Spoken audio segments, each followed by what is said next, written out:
Ryan, you got a four-quarter test. How did you think Ohio State handled it? There was a point in the game there where we were taking shots, and we brought the team together, and offense and defense together. Typically, you don't have an opportunity to do that in a game. There was a timeout in the field. I think it was to review the fumble, yeah. And I said, we talked about going into a big heavyweight match, and you're gonna take shots. And one of the things about playing in a game like this is you have to be willing to take punches, and you have to not flinch when it happens. And that was a great example. That was the first time we were taking shots right there. 14 straight points, and not proud of that because we literally gave it to them. We handed them the ball, and we're going to get that fixed. But then to see the response of everybody involved, see the guys make some big plays, the big catch by Olave on offense, but then just to see the defense just impose their will, it was unbelievable to see the response. And that was the first time I've really felt, it was a little bit in the Wisconsin game, but that we were reeling right there, and now we had to respond, and our backs were up against the wall, and we did. And so to win a game like that was not clean shows the toughness that we have because you walk out of that game thinking, we probably could have won a lot bigger than that. But that's Penn State's a great team. They did a really good job, but at the end of the day, we got to take care of the ball. And I said it to one of the coaches, maybe it's been a little too easy at times. And this was hard today. And we learned some lessons, and now hopefully we can grow from there. Over to the left. Bill? Ryan, how'd you like your first playoff game? Well, it was about what I expected, which was, from the beginning to the end, it was you couldn't take a deep breath at all. I felt like you were holding your breath for 60 minutes of football. But that's what you expect when you play a great team like Penn State. I mean, they came out and they battled really hard. They got really good players, really good scheme. And but just to see the toughness of our guys, it was really great. Can you go through the decisions on it might be long, 4 fourth downs. You went for it twice on fourth down on the second scoring drive. You punted near the 50 on fourth and short. And then obviously the last one where it looked like Justin got nicked up. Yeah, so I guess we'll take them back and then help me through it because my brain's probably scattered right now. The last one, it was 4th and 4. Didn't want to kick a field goal at that time and have a low trajectory field goal get blocked at that point. I didn't think it was smart. And it was 4th and 4. And at that point, running the ball doesn't eat the clock up. We had been running the ball in the fourth quarter because I felt strong about the defense, and I felt like they were playing well, and we needed to eat the clock and kind of get out of the game is the way I felt on offense. So I wasn't as aggressive. But that 4th and 4, it was a chance to shoot the ball in the end zone. And they came with a blitz. They did a really good job with it. We didn't pick it up. I would have liked to see Justin just throw it away, obviously, to not take the hit. He was trying to make a play. And those are the things that happen. You make the decisions, and you do the best you can. The next one was the one at midfield. Yeah, so, again, I felt the defense was playing great. It was 4th and short, and I just felt like if Drew could keep him inside the 10-yard line, that our defense and our fans, who were unbelievable again today, I mean, I don't know how many false starts that we got with the noise, but it was great. And we asked Buckeye Nation to be loud in this game, and they were exactly that. They were a factor in this game, and I can't give them enough credit. I know how much our team appreciates everybody coming out early and being loud. I mean, that means everything to us. So, again, thank you. But I knew if we could pin them in, play the field position game, would be okay. What was the other one?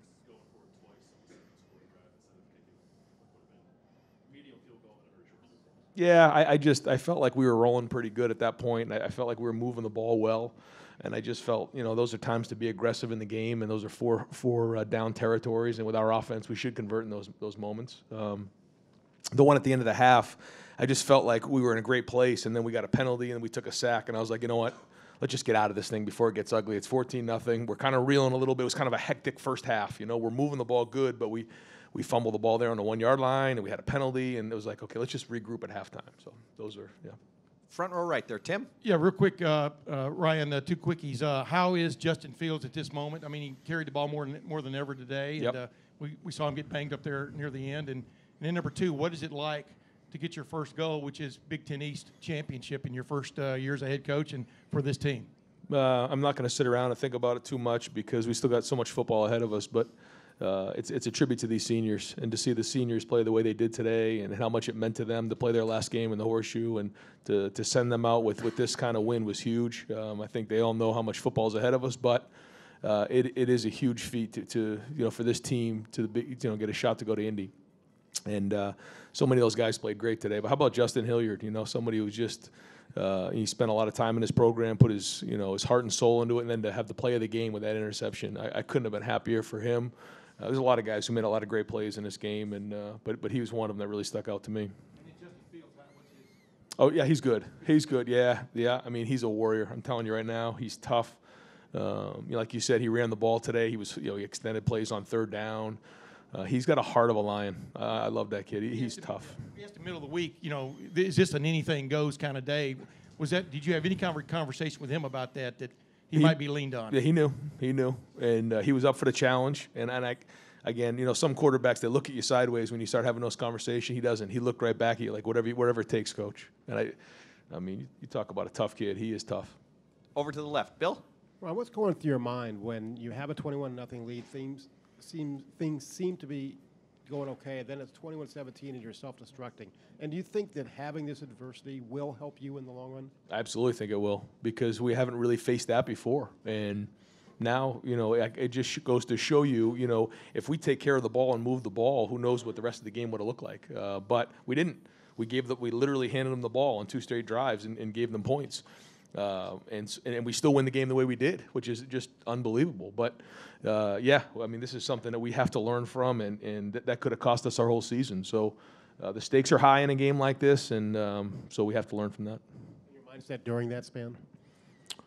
Well, it was how do I get these guys together? And, we have to draw a line in the sand and say, okay, enough's enough. And, we're taking shots here. And so, we had that timeout where they were checking the fumble, and I think the referee said, I think it's a fumble. So we rallied those guys together and just, hey, listen, what kind of response are we going to have? It's the leaders and the older guys, and to their credit, they responded in a big way.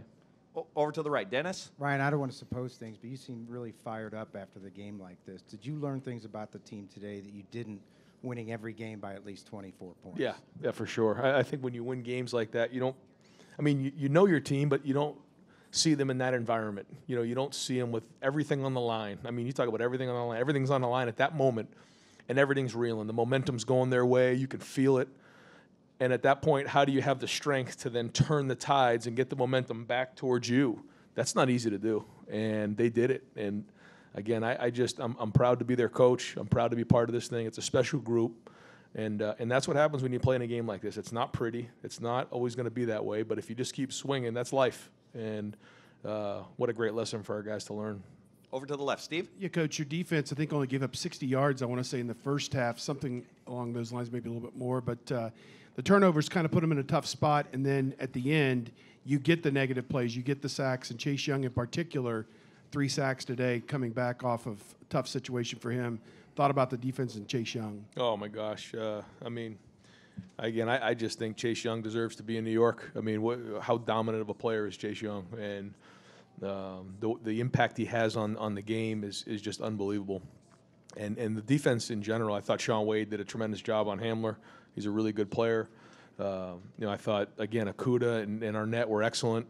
Pete Werner had to match up against Freiermuth all day. I thought he did a good job with those guys. We did a good job up front. I thought Baron Browning flashed at times. Malik was fighting. They were all in there, really working hard, and they won a line of scrimmage. But like you said, it was gritty. And when you look at the game at halftime, looking at the statistics, we were 250 total yards offense. I think, like you said, maybe 60 yards of total offense on the other side.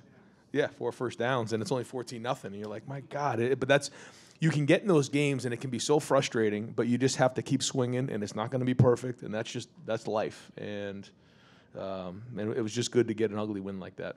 Third row right. Teddy? Ryan, what's your philosophy on Michigan? Are you just a pure week-to-week guy, or have you been talking about that team all season and preparing for them in any way? Yeah, we live it every day. The team up north is something that we talk about every single day, and the best way to respect the rivalry is to work it every day, and we do. And so, once this game got over, we are going to enjoy this one. This was a hard-fought win, the top 10 team, really well coached, but quickly we transitioned to that rivalry game, which means everything to us. Over to the left. Doug? Ryan, specifically, again, the 4th and 5 early on where you call the quarterback run for Justin. You definitely could have kicked the 43-yard field goal there to try to go up 2 scores. Was there any hesitation in your mind, or did you? There was, but I try not to second guess in those moments. Trust your instinct and go. And you know what? If it doesn't work, you're going to get second guessed. But I thought the look was right. We got him in man-to-man coverage. Everything about it was right. If I didn't get the right look, I was probably going to bang a timeout and think about kicking the field goal. But it was good. The backer ran out of the box. They were up the field. We hit it, and that was a huge play in the game. And that play call, was that something you guys felt like you knew you were going to be able to use that draw? Myers gets to the block on the linebacker with the look you would get? It was a play that we had for, second and long or, third down situations like that.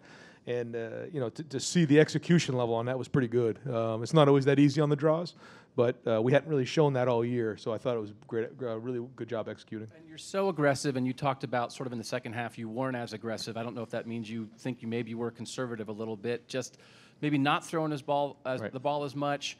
Is that just believing in the defense? Is that feeling like, man, this game is a little bit hectic? I'm not sure here. What's the thought process? It's everything you just said, Doug.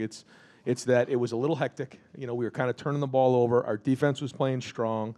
I talked to the guys. Listen, we're still going to try to be aggressive, but we need to get some first downs and eat up some clock here. And that's what we were doing. Where typically in a moment like that, if it was a back and forth game and we had a little bit more rhythm in the game, we'd be throwing the ball more down the field and being more aggressive. But I just felt like our defense was playing strong. Let's just kind of eat some clock up and try to shorten the game. And that's not easy to do for an offensive guy. And punting the ball at that one point was not easy either. Jeez. Third row right. Rob? Yeah, Ryan, along those lines, it looked like you were married to the run right from the get-go. I think 91 yards on that first series, and then 20 carries, was it, for Justin? Is that something you thought you had to do coming into the game? Talk us through that, because it had a different vibe, this offense. Yeah, well, I thought that they have a very good run defense, and in order to gain an extra number in there, you have to equate with the quarterback. And there was a good number of those that weren't designed for him. The draw certainly was, and there was a couple others. But for the most part, we were reading somebody, and their guy, typically the read was to pull the ball. And that doesn't necessarily always happen that way, but when you're playing against really good defenses, that's something you have to do. And I thought he made great decisions all day. To give future opponents a look, something else to think about. Does that factor into this at all? No, this is all about winning this game. Yeah. What about Olave with the catch in the end zone there? Was that unbelievable? I thought he and KJ, those two big throws and catches were huge in this game. We're looking for explosives in that area, and huge play. I thought KJ did a great job creating separation on that route, and then Chris just going up and just the heart of somebody to go up and get a ball like that. I thought Justin threw two really good balls there, but in big moments, those are clutch throws. The things that you think about, and 5 years from now, you go back, those are the plays. But to see Chris go up and get that ball and battle for that ball, what an unbelievable play. Folks, we have time for just a couple more because we have players and coaches coming up. Over to the left, Ari. Hey, Ryan, 5 years ago, on the same day, Justin Hilliard and Jayshon Cornell announced their commitments, and that was like one of the most impactful or biggest recruiting days of the last decade, dating back to the beginning of Urban Meyer's tenure here. To see both of them, take the long way to production in their careers, some injuries, some moving positions and whatever, but both of them made a play that ended a drive when you guys needed to stop big time. You mentioned what Justin did, but can you reflect on, what a fifth-year senior can mean in this program and somebody who has overcome what both of those guys have overcome to be put in these positions? I mean, I couldn't put it into words. There's so much that goes into what you just said, and it's a great question because, Justin Hilliard and Jayshon Cornell are two guys that are their men in our program, and to have the maturity of guys like that who are, 22-year-old men, in the same room with 18-year-old guys who just came out of high school, there's such a different maturity level. And to have guys like that who just keep fighting and swinging, and their journey may be different. Devon Hamilton's another guy. His journey was different. And as you grow up and you start to work through some adversity, you work through, like you said, injuries, you work through different things, you get calloused, you get tougher, you learn about yourself, and you get what you saw today, which was unbelievable plays by both of those guys. And, that was a huge reason why we won today. Ryan, when you have, I think the school of thought sometimes is that if a player gets to his fifth year in your program, something went wrong. And this is your first game this year where you guys were sweating late into the third quarter, and I'm wondering, when you're in a game like this, to have fifth-year seniors, is that an important thing for you? And how much of an impact can a guy who's been in this program that long make in these types of games? Yeah, I don't think that's in fact the case. When you have a fifth-year senior, that something's gone wrong. I love having those guys around. I love having fifth-year seniors around, guys who have been around, and you don't have to worry about them. With academics, you don't have to worry about them tonight enjoying a win. I mean, they're going to go home. They're going to be with their friends and family and people they love, and they're going to be here Sunday morning, be ready to go. I mean, Brandon Bowen's another guy. He's a child. I mean, he's a man, and those guys really help you, especially this time of year. Just the maturity level, and I love having those guys around. Last two questions. The fourth row left, Chuck. Yeah, in football, you see this generally sometimes where a second-string quarterback has to come in mid-game and he thrives some. What complications are going on there that you saw today? Well, I think that I don't know too much about the situation there with their quarterback Levis, but I think he was a little bit stronger running. So they kind of leaned on some of those quarterback runs, and they were kind of pounding it in there and got a little rhythm going. But that also, I think they were feeding off of the defense who was bought those couple turnovers on us, and that was kind of part of that momentum. And then once we put our foot in the ground there and stopped it, we kind of got it under control. And again, I can't give enough credit to our defensive staff: Jeff Halfley, Greg Madison, Al Washington, Matt Barnes, and then obviously Larry Johnson. These guys have done an unbelievable job on defense. They have great relationships with the players. The scheme is off the charts. They put guys in a great situation. They make great adjustments, and they motivate these guys at a high level. And to see those guys play the way they did today, they get all the credit in the world. And last question, Clay. You talked a little bit about the benefit of being in this kind of game. What do you think it will mean next week to have been in a slugfest? Well, I think you have their attention now, and I know that sounds crazy, 11 weeks, 12 weeks into the season, but I think you do. I think, when you say things to somebody for months at a time and you beat teams by 30 and 40 points, they kind of look at you like, yeah, I got you, coach, we're good. Yeah. And you keep saying it, and you keep saying it, and you keep saying it, and now we're into November, and I think now they can look at you and say, okay, coach, I got you. It's very unique that we'd be this far into the season before something like that would happen, but it's true. Are you going to get in the car, turn up the jam on the way home, like you said? That's your most fun with the family? No, there's no question. I will be going as fast as I can up 315 with the music as loud as I can, with the windows down, and then I'm going to go sit on the couch with the family and enjoy a win. And what is that jam? It's whatever my son and my two daughters want to be playing. I let them choose whatever it is. I don't even know what it is sometimes. I like a couple country songs, and the one that we play in the locker room is "Ballin'," and I'm not sure who sings it, but that's our celebratory song in the car, but also in the meeting. I mean, in the locker room with the team. So you'll be grinning from ear to ear. Yes, I will. Yes, I will.